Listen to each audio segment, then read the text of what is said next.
And unfortunately, that's something that seems to be on the rise right now. Yes. I thought we were in a position a few years ago where that was almost being phased out and it was becoming more of a minority position. But unfortunately, there are major political parties in power, possibly the next president of the United States, that are espousing those views. And that is a real scary situation to be in. Absolutely. It's very hard to convince someone who takes that position because it's clear that it's often not a logical argument. So throwing more facts at them isn't necessarily something that helps. Unfortunately, it's not. When I've been in that situation, as I'm sure many people listening have, where you hear someone have that kind of view, it's not a logical argument. There's nothing really that you can say to that individual at that time to change it. So I think it has to be a wider process. We need to give more visibility to the people who are on the front lines of climate change and tell their stories.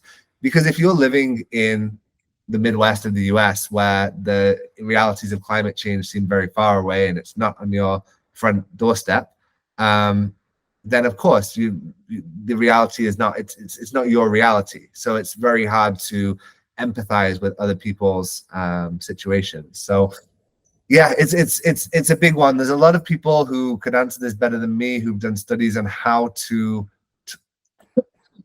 excuse me, how to talk to climate denialists. There's a lot of interesting analysis that has been done there. And I don't necessarily worry about the average person who doesn't, believe in climate change. I mean, what, 10% of the people believe that the earth is flat. So you're not going to convince everyone, and we don't need to worry about that. The problem is when those people get elected to be president or minister or whatever else. That's when we really have to worry.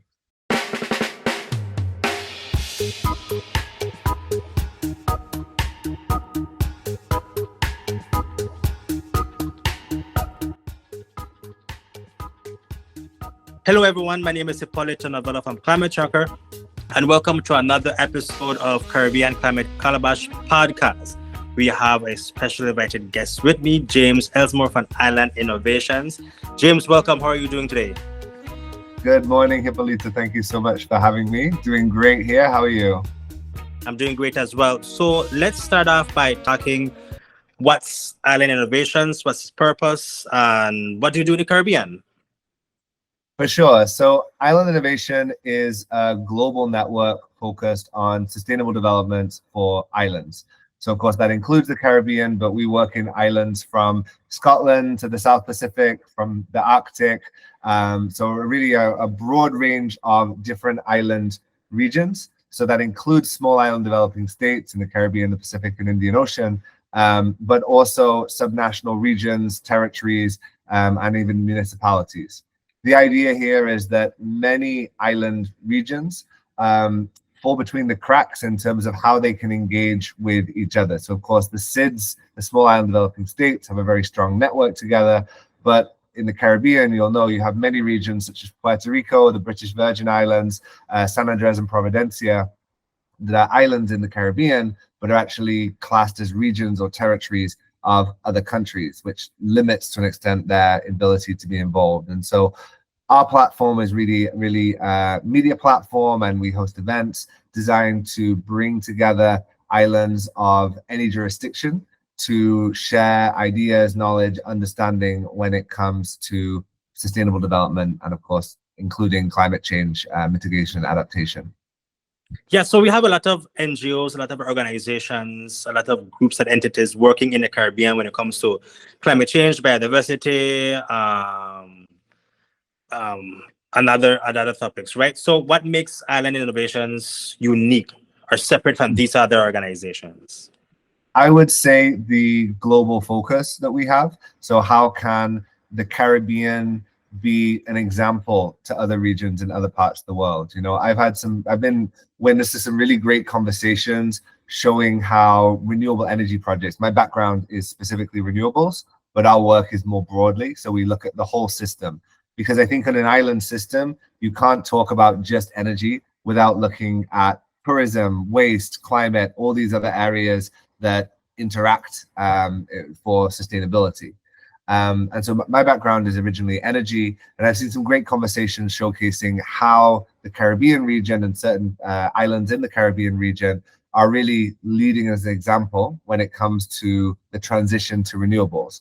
And so the idea is, what can the Caribbean and other regions learn from other parts of the world? And also, what does the Caribbean and the Pacific have to show other parts of the world? And trying to have a level playing field really for conversations about island sustainable development.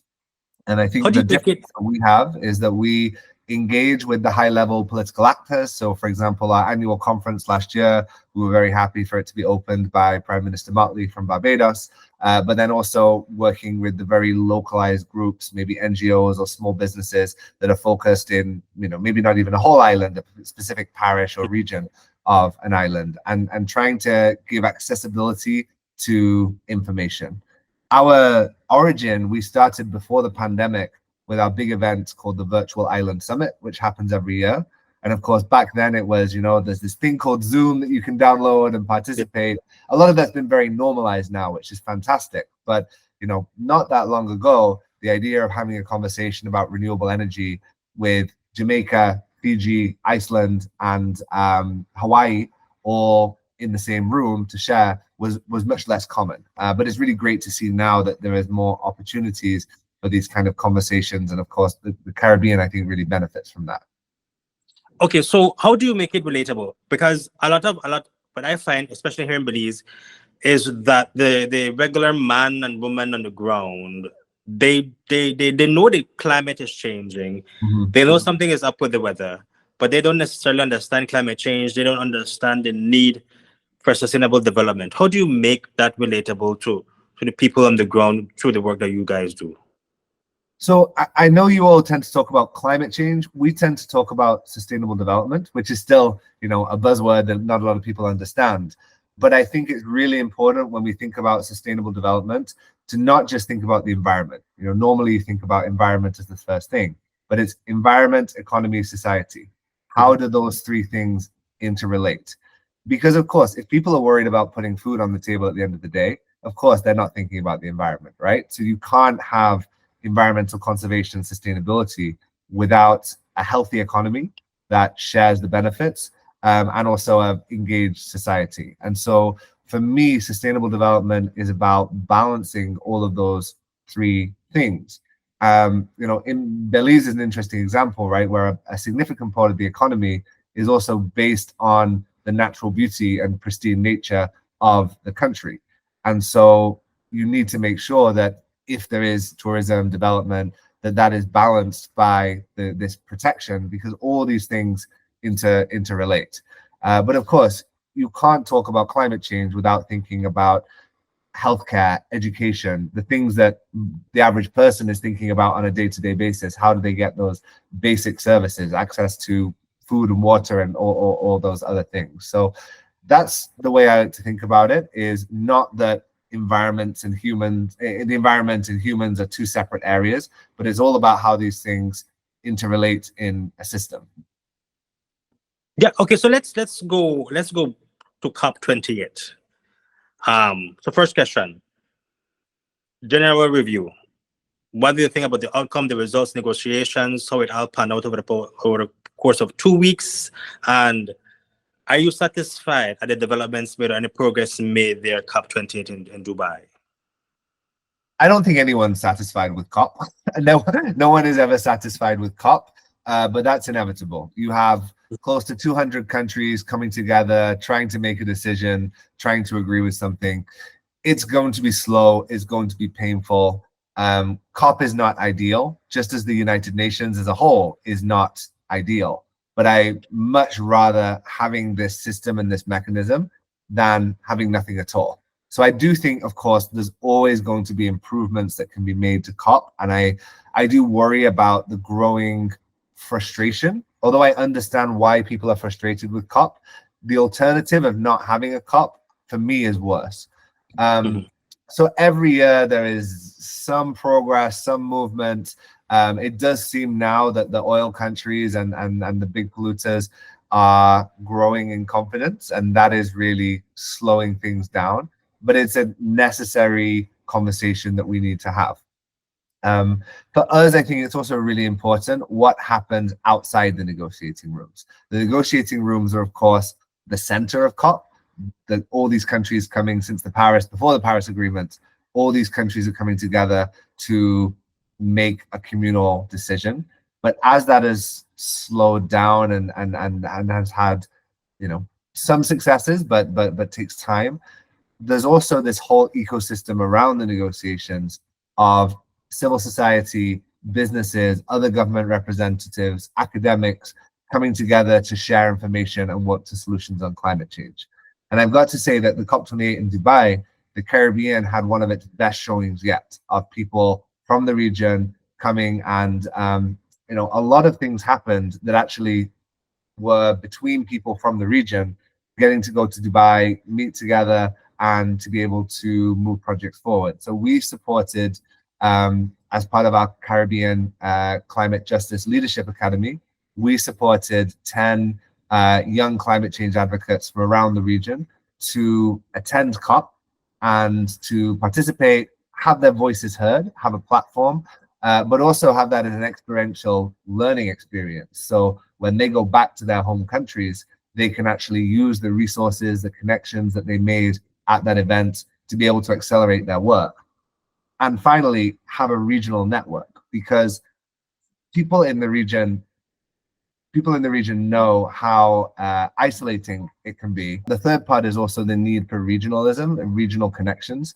I think for anyone in the Caribbean or other small island developing states who is working on campaigning on climate or environmental issues, it can be quite isolating to only have that network within their own country. And it's really important that they have access to connections to people from other parts of the Caribbean or even other parts of the world, especially from other island states, to be able to share stories with. And so it was really inspiring to be able to see conversations happening between young people on our delegation from Suriname, Barbados, Antigua, and then they were able to sit down with young people from the Pacific, from Fiji, from Kiribati, from Tuvalu, and just have conversations, share their experiences, and learn from each other. So my point is that COP is complicated.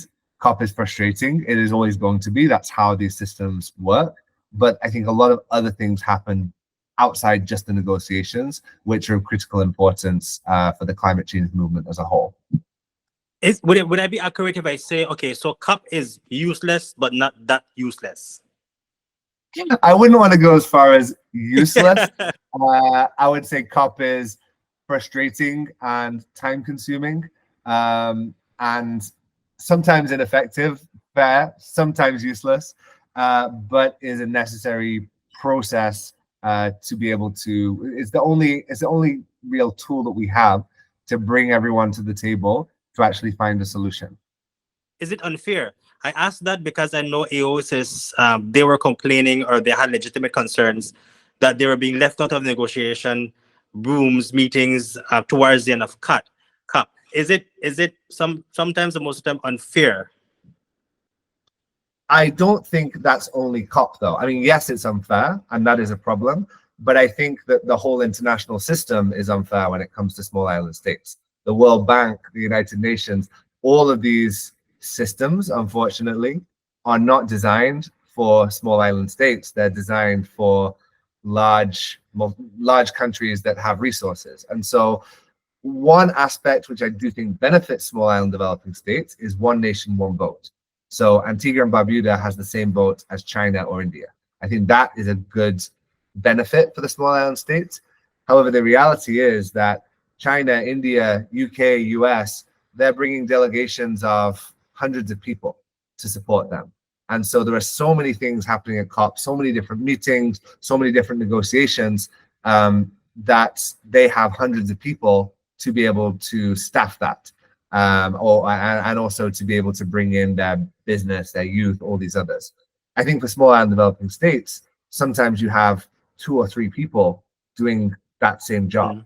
And so, of course, if you only have 2 or 3 people there, they cannot be in more than one place at once. They cannot be in every room. And so that leads to a lack of representation.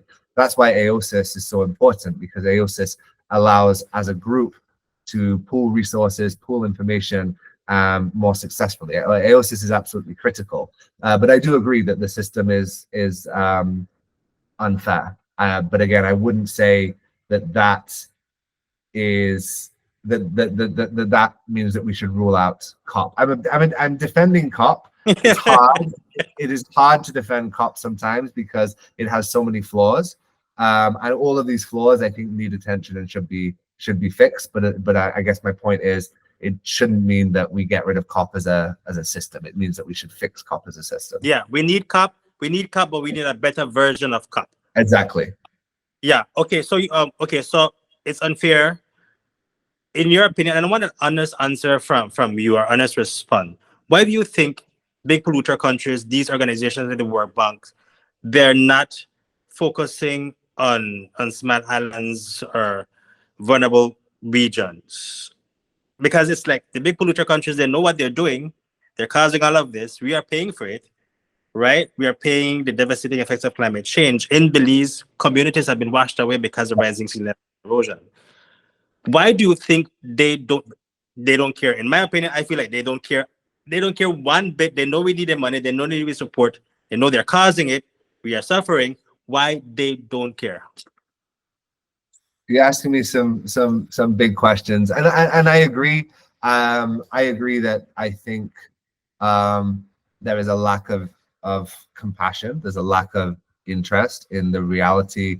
And this is not just for small island developing states. You have some quite large countries like Bangladesh, for example, certain sub-Saharan African countries that are really vulnerable to climate change. So it's not just, there's a lack of compassion, I think, for the global south and for the impacts of climate change across the global south. And of course, in small island developing states, that often is some of the most critical regions that climate change impacts. I wish I could tell you. I wish I could give you an answer for that. I think that the governments have to respond to their voters, to their own citizens. And so every government is going to COP with a selfish intention in mind, right? They're going with their own interests. And so that system is built by the people that elect it. And I think that, of course, they're going to defend their own rights. The problem with that is that then some of those voices are louder than others, as we just discussed with the unfairness. So you end up with certain countries, the European Union, some large emitting countries that have a really loud voice, can make a lot of decisions, and that does come at the expense of others, because ultimately certain countries, including my own, I'm originally from the UK, have benefited over many years from emitting, and before that from colonialism and everything that came out of that. That is not always the benefits that happen from the industrial process in those countries. It's not always understood that in those countries, the cost at which that came to for other people and for other countries. And so when we go to this global platform like the UN or the COP, there is discussions of, okay, who is going to pay for the damages of climate change? Because I believe it should be the people who've benefited from the industrialization process, i.e. Europe, North America, etc. But the money to pay for that is going to come from the taxpayers of those countries. And it's very hard for those ministers or governments to go and say, well, we are going to give money to the Caribbean or to South Africa for climate projects, when people in those own countries say, well, that's our money. And I'm not saying I agree with this, but they see that as their money that should be spent on their own government services. So I think there's an education component that's needed there. People need to understand, and it's a very hard thing to do, people need to understand why this finance is necessary. And of course, the COP is not just reducing emissions. The COP is also, and growingly so, the conversation is about paying for adaptation. And that money has to come from somewhere. And unfortunately, there's not enough money that's been pledged now. And I believe, looking at the political situation in the US and Europe, I don't think that's going to get better, unfortunately. And the money that is available is very hard to access for small island developing states. So, you know, it's not a pretty situation. And there's no easy solutions for it. It's like we can't catch a break. It's like the states can't catch a break right now. So you spoke about the situation in the US and the UK. What do you tell someone who says, you know what, climate change is a hoax, the COP is a waste of money, waste of time, all of these treaties, accords, waste of paper, waste of ink. So you can't have sustainable development. What do you say to those naysayers? And unfortunately, that's something that seems to be on the rise right now. Yes. I thought we were in a position a few years ago where that was almost being phased out and it was becoming more of a minority position. But unfortunately, there are major political parties in power, possibly the next president of the United States, that are espousing those views. And that is a real scary situation to be in. Absolutely. I think it's very hard to convince someone who takes that position, because it's clear that it's often not a logical argument. So throwing more facts at them isn't necessarily something that helps. Unfortunately, it's not. When I've been in that situation, as I'm sure many people listening have, where you hear someone have that kind of view, it's not a logical argument. There's nothing really that you can say to that individual at that time to change it. So I think it has to be a wider process. We need to give more visibility to the people who are on the front lines of climate change and tell their stories. Because if you're living in the Midwest of the US, where the realities of climate change seem very far away and it's not on your front doorstep, then of course the reality is not, it's not your reality. So it's very hard to empathize with other people's situations. So yeah, it's a big one. There's a lot of people who could answer this better than me, who've done studies on how to talk to climate denialists. There's a lot of interesting analysis that has been done there. And I don't necessarily worry about the average person who doesn't, believe in climate change. I mean, what, 10% of the people believe that the earth is flat. So you're not going to convince everyone, and we don't need to worry about that. The problem is when those people get elected to be president or minister or whatever else. That's when we really have to worry. So how do we combat that? I think I don't have that. I don't think there's any easy answers to that question, honestly. There's a significant portion of society that believes that. I think a lot of it is related to the media. I think Climate Tracker is a great example of the kind of work that needs to be done, getting information out there and showing stories from people on the front lines of climate change, as I said. So I think that is really important. But I think there is a wider question here, which is beyond my expertise, of the media and information and social media, which has really changed how we live. And of course, that is having an impact on climate change beliefs in wider society. Yeah, and I must say that I agree with you when you said that you can't have a meaningful discussion or conversation with someone who doesn't want to accept facts. What they do is they create their own facts. They live in their own fantastical world that climate change is non-existent. So it's hard to have a conversation with somebody like that, because it goes nowhere. It goes absolutely nowhere, and that then becomes a real waste of time, energy, and breath. And there's no point to it, because they're the climate deniers, and that's I don't know. It's frustrating. It's frustrating. It's really frustrating. I just have to say that it's really frustrating. You just reminded me, there was a minister in the UK that came under a lot of fire a couple of years ago for telling scientists, I don't think it was in the climate sector, but he told scientists that he didn't believe them because he had alternative facts. And I'm like, alternative facts, that's the word that we're living in now, that a fact is he not is a fact. Living in an alternative universe. That's what he is doing. Yeah, and I think what we saw with COVID, what we saw with it's not just the climate change space, it's across different scientific areas where we've seen these kind of challenges come up, and yeah, it's a difficult thing. Yeah, and then when you read those comments, you hear those comments on YouTube's and other international news organizations, it's like you have to like hit your head because you're wondering what's happening. What's happening? Has common sense gone out the door? Yeah, I don't know. It's how can you create your own alternative fact? It makes absolutely no sense. And I I agree. share your frustration. I think a lot of people in our field share the frustration with it because we want to progress our work with climate change and sustainable development. But if you have people like these, and especially those who have power and responsibility over large group of people, then that becomes a challenge for us.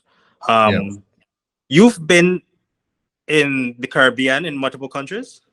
Yes, I spent about 4 years in the Caribbean, and I've been very privileged to spend some time in the region and in different countries in different parts of the region, having that regional work.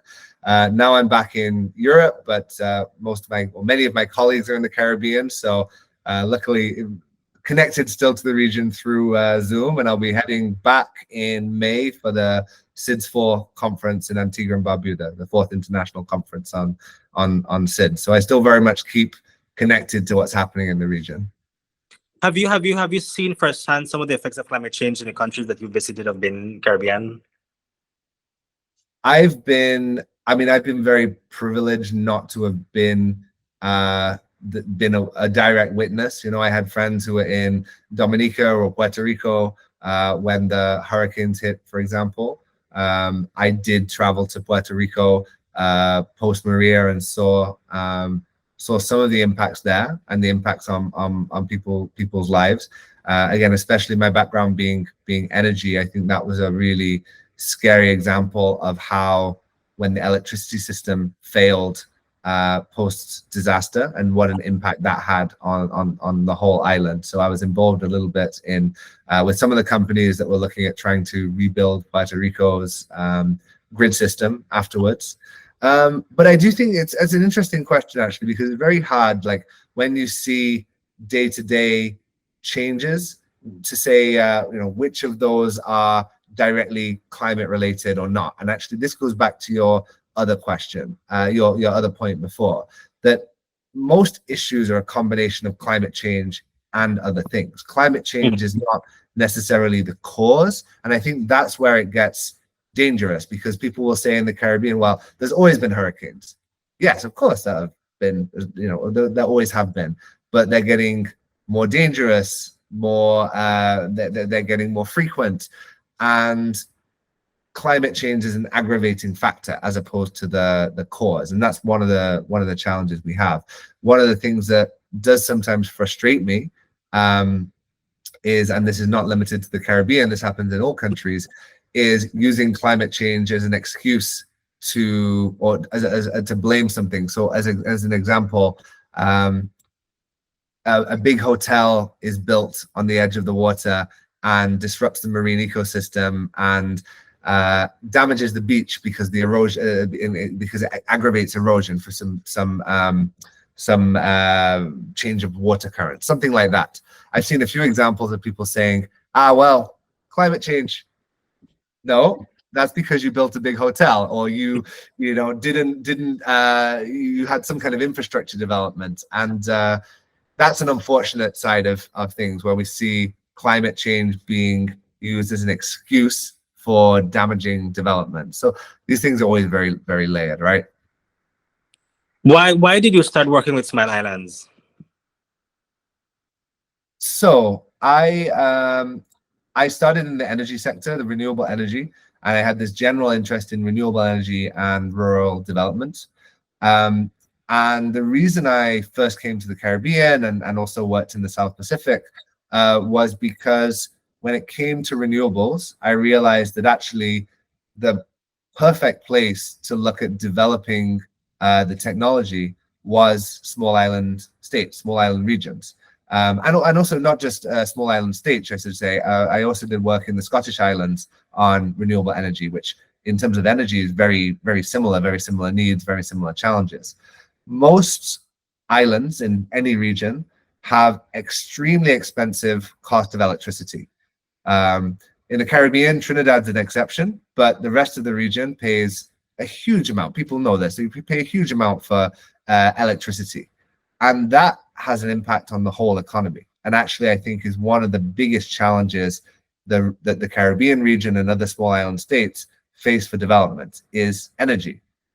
Because how can you be competitive in agriculture or manufacturing or anything else when your electricity is 3 to 6 times higher than it is in the US? It actually means that what happens is instead of rearing food, chickens, whatever it is locally, you import them from the US. And so I think electricity is really interesting because it has this knock-on effect to other things. So like I just mentioned, food security, it has a knock-on effect because it becomes cheaper to import food. But this really high cost of electricity, I mean, some countries in the region are spending 20 to 40% of GDP on fossil fuel imports.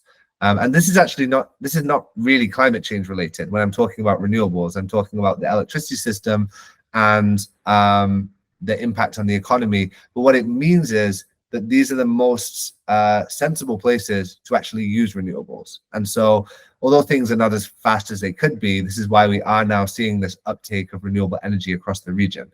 Not for climate change, because actually it makes economic sense for energy security and for cost factors to employ renewables. And I thought that was really interesting to me, because often in Europe or the US, there's always this fight against renewables because it's too expensive, it doesn't make sense.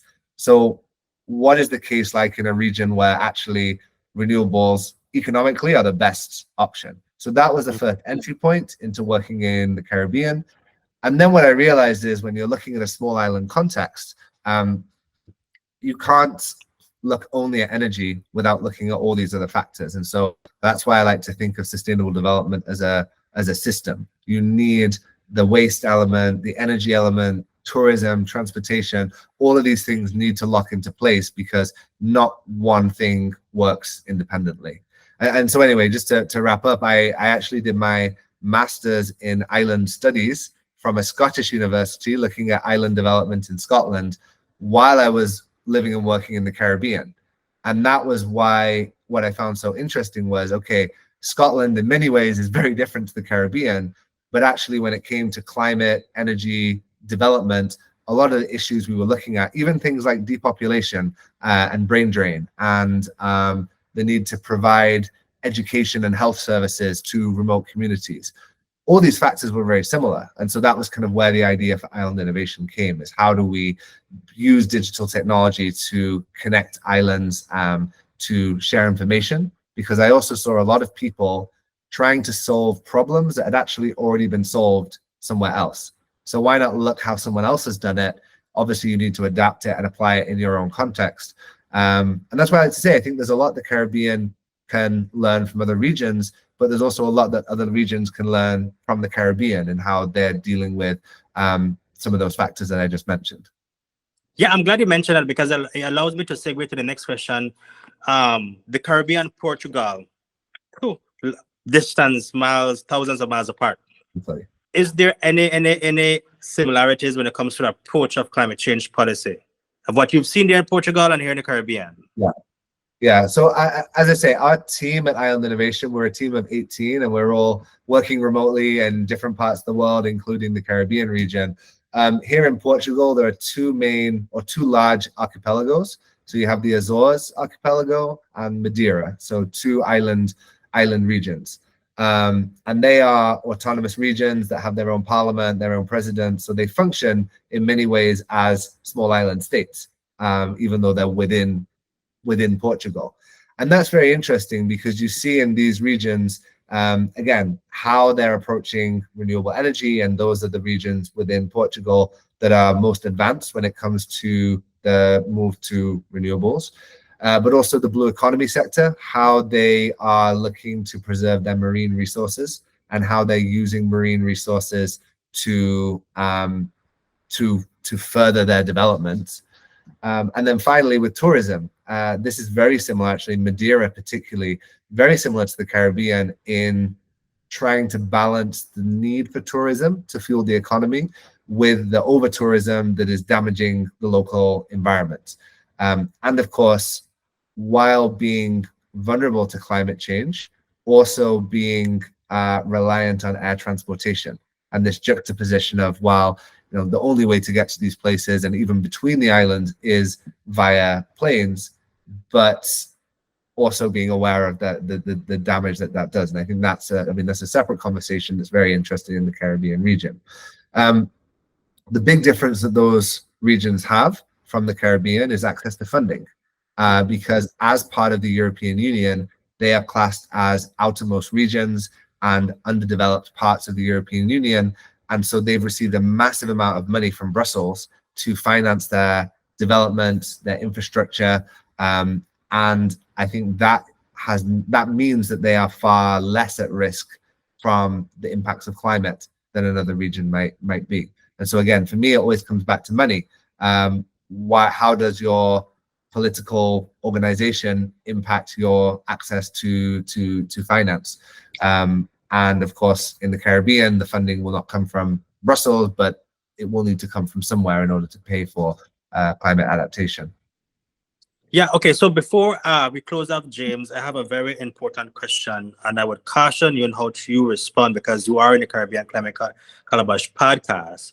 So the question is, which one do you prefer, Caribbean food or Portuguese food? Caribbean food, no question. Yes, correct answer. You win, you win.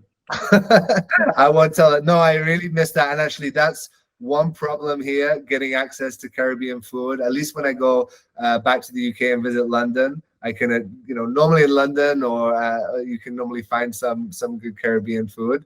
But here, unfortunately, not at all. But what is Caribbean food? You could then have a whole fight about which country in the Caribbean. Yeah, that was my next question. Which of the food you eat most when you were in the Caribbean? I don't want to start a war, so I'm gonna that one. Great, James. Thank you so much. Now for your not Jamaica. I'm gonna answer for you. I'm gonna say Belize. The Belizean rice and beans with stewed chicken, salad, plantain, everything. So okay. So final words from you, James. No, and actually, I was just thinking about that. So one interesting link, and as you mentioned, Portugal here, is that there is a very large population in my city from Cape Verde and also from São Tomé and Príncipe. So two African small island developing states that were former Portuguese colonies and now have a large population here. And again, those are maybe regions that people in the Caribbean will be less aware of. But I think it's really interesting to look at these other small island states like Cabo Verde, like São Tomé and Príncipe, and compare and contrast how they approach things. And one of the big things I think that they lack, which the Caribbean has, is the sense of regionalism. In the Caribbean, you have this really strong regionalism. And going back to COP, you saw that at COP. The Caribbean showed up in Dubai, and really, like, there was this sense of a Caribbean region being present. And I think that united element, as for me as an outsider, seeing that united element and collaboration when it comes to climate change, when it comes to anything else, is really promising. But yeah, I wanted to say big thanks to all of you at Climate Tracker for all the amazing work that you've been doing. It's been amazing to work with you, and absolutely honored to join you on the podcast. Thank you so much for the invitation. Great. James Ellsmoor, the founder of Island Innovations, thank you so much for joining us. And to our viewers and listeners, thank you so much. And tune in to another episode of Caribbean Climate Calabash when it's posted up. Thank you so much, guys. Enjoy the rest of the day.